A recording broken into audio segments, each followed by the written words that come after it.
പാവം കേന്ദ്രമന്ത്രി സുരേഷ് ഗോപി, ഞങ്ങളുടെ MP സുരേഷ് ഗോപി, സിനിമയിൽ നിന്ന് കിട്ടിയ എല്ലാ സമ്പാദ്യവും അസ്തമിച്ചു. എല്ലാ സമ്പാദ്യവും കഴിഞ്ഞു. ഇപ്പോൾ കയ്യിൽ നിന്നെടുത്ത കാശ് അങ്ങോട്ട് ചെലവ് ചെയ്യാം. ഒരു കേന്ദ്രമന്ത്രിക്ക് എന്ത് ശമ്പളം ഉണ്ടാവും നമുക്കറിയാലോ. സുരേഷ് ഗോപി 8 കോടി രൂപ 7 കോടി രൂപ ഒരു സിനിമയ്ക്ക് വാങ്ങിച്ചിരുന്ന ആളാണ്. അപ്പോൾ താരതമ്യേന ഒരു MP ശമ്പളം കൊണ്ട് അല്ലെങ്കിൽ ഒരു കേന്ദ്രമന്ത്രിയുടെ ശമ്പളം കൊണ്ട് എത്ര പാവങ്ങൾക്ക് സഹായിക്കാൻ പറ്റും? കൈയഴിച്ച് സംഭാവന കൊടുക്കുന്ന ഒരു വ്യക്തിയാണ് സുരേഷ് ഗോപി.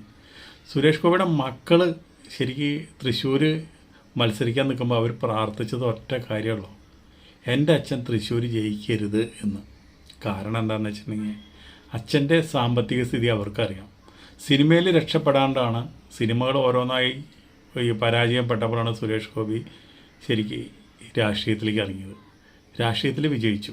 പക്ഷേ രാഷ്ട്രീയത്തിൽ ഒരു നയാ പൈസ, ഒരു ചായ പോലും ഒരാളുടെ കയ്യിൽ നിന്ന് ഒരു വാങ്ങിച്ച് കുടിക്കാത്ത ഒരാളാണ് സുരേഷ് ഗോപി. അതിപ്പോൾ കേന്ദ്രമന്ത്രി ആയാലും ഇനിയിപ്പോൾ MLA ആയാലും MP ആയാലും അങ്ങനെ തന്നെയാണ്. അപ്പോൾ കളങ്കമില്ലാത്തൊരു ജനനേതാവാണ് സുരേഷ് ഗോപി. പക്ഷെ അത് വീട്ടിലേക്ക് പറഞ്ഞിട്ട് കാര്യമില്ലല്ലോ. ഒരു സിനിമയ്ക്ക് 8 കോടി രൂപ വാങ്ങിക്കാമെന്ന് പറഞ്ഞു കഴിഞ്ഞാൽ ഒരു കൊല്ലത്തിലൊരു 3 സിനിമ ചെയ്താൽ പോരെ? അപ്പോൾ എത്രയായി? ഒരു കൊല്ലത്തിൽ എന്ത് കിട്ടും ഒരു കേന്ദ്രമന്ത്രിക്ക് ശമ്പളം? അപ്പോൾ ഇപ്പോഴത്തെ അവസ്ഥ എന്താണെന്ന് വെച്ചിട്ടുണ്ടെങ്കിൽ സുരേഷ് ഗോപിയുടെ സമ്പാദ്യമെല്ലാം സിനിമയിൽ നിന്നുണ്ടാക്കിയ എല്ലാ പൈസയും കഴിഞ്ഞു.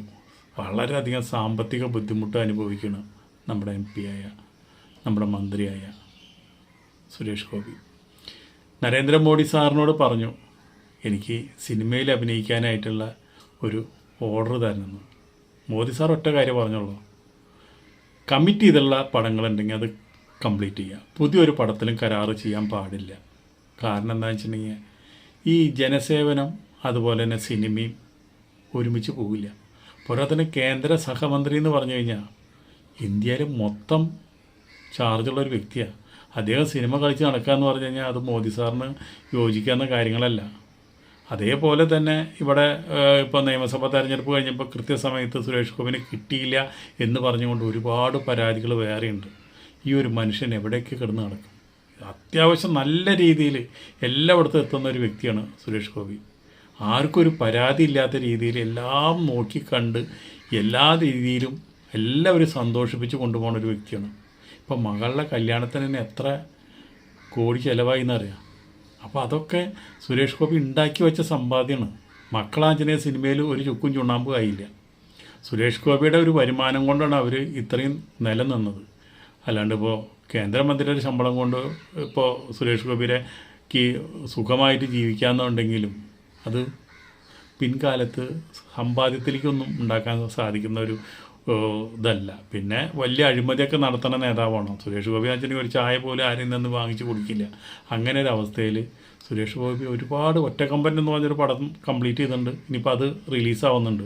ഇപ്പോൾ ശരിക്കും പറഞ്ഞാൽ സുരേഷ് ഗോപിക്ക് സിനിമയിലാഞ്ചനെ നല്ല ചാൻസുകളുള്ളതാണ്. എല്ലാ പടങ്ങളും മന്ത്രിയാവിന് ശേഷം എല്ലാ പടങ്ങളും വിജയിച്ചിരിക്കുക. നല്ലൊരു ആർട്ടിസ്റ്റായിട്ട് മാറിയിരിക്കുന്നത്. പണ്ട് സുരേഷ് ഗോപിക്ക് അഭിനയിക്കാൻ അറിയില്ല, ബലം പിടിച്ച് ശക്തി പിടിച്ച് നിൽക്കുള്ളൂ. ഇപ്പം നന്നായി അഭിനയിക്കാനറിയാം, നല്ല ആർട്ടിസ്റ്റാണ്. ആക്ഷൻ ഹീറോ എന്ന് പറഞ്ഞിട്ട് 4 ഇടി കാണിച്ചിട്ടാണ് സുരേഷ് ഗോപിനെ നമുക്ക് വേണ്ടാന്ന് പറഞ്ഞ് തള്ളിക്കളഞ്ഞത്. അപ്പോഴാണ് ആൾ രാഷ്ട്രീയത്തിൽ വന്നത്. ഇപ്പോൾ രാഷ്ട്രീയത്തിൽ വന്നതിന് ശേഷം മൂപ്പര് അഭിനയിച്ച പടങ്ങളൊക്കെ ഹിറ്റാണ്. അപ്പോൾ ഇനിയിപ്പോൾ സുരേഷ് ഗോപിക്ക് ഒറ്റ വഴിയുള്ളൂ: മന്ത്രിസ്ഥാനം രാജിവെക്കുക, എന്നിട്ട് ഫുള്ളായിട്ട് സിനിമയിലേക്ക് ഇറങ്ങുക. അല്ലെങ്കിൽ ഉള്ള സമ്പാദ്യമൊക്കെ ഇനി ഇത് മതി എന്ന് വിചാരിച്ചുകൊണ്ട് ഒതുങ്ങി ജീവിച്ചുകൊണ്ട് നാടിനെ സേവിക്കുക. ഇതിലേത് വേണമെങ്കിലും സുരേഷ് ഗോപിക്ക് തിരഞ്ഞെടുക്കാം. നമുക്ക് ഈ 2 വിഭാഗത്തിൽ വന്നാലും സുരേഷ് ഗോപിനെ ഇഷ്ടമാണ്.